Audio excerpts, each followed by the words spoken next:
Dhe unë jam dakord që përfaqësimi ynë është i dobët dhe është i dobët edhe për shkak se kryetarët kontrollojnë listat. Pa ajo që unë mendoj që është akoma edhe më e rëndësishme se kjo është që tek ne është atrifizuar demokracia në partitë.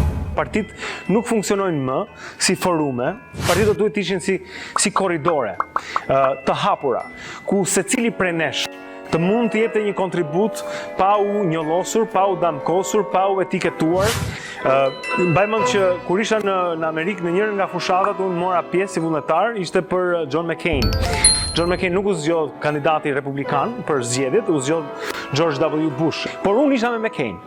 Unë isha me McCain dhe unë merja pjesë merrim telefon, isha vullnetar, trokisim në përdyer, çonim fletushka, mbanim pankarta.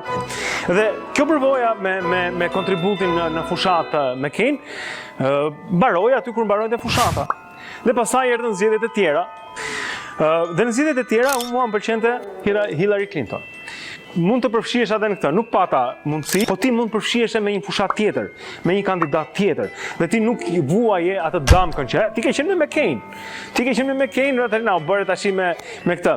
Sepse aty shikohej si pjesëmarrja në demokraci, është diçka që ti thua, okay, unë dua dhe besoj te ky kandidat. Dhe do marr pjesë tek kjo dhe do jap një kontribut. Dhe nuk më vjen turp për këtë. Dhe kjo nuk do të jetë një njoll, cilën unë do ta mbaj, fiton apo sfiton ai më vonë. Sepse në të gjithë drejtën tënde, ndryshosh edhe mendje, të mbështesësh këtë duash ti dhe nuk po ofendon kërkënd, nuk po shkel të drejtat as kujt, thjesht po shfrytëzon të drejtat që t'i jep Kushtetuta e Shqipërisë. Të drejtën për të zgjedhur dhe që të zgjidhesh, që janë bazat e çdo demokracie.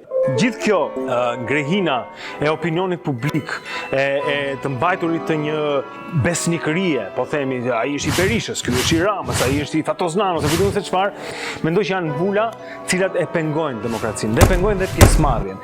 Konceptin që unë kam, nëse partitë do të hapeshin dhe ne do të kishim projekte për të kandiduar, apo ide që duan të çojnë përpara, apo çështje që na frymëzojnë, nuk është e thënë që politika të jetë domosdoshmërisht rreth debatit të përditshëm, rreth makinacioneve, kush fiton dhe kush humbet.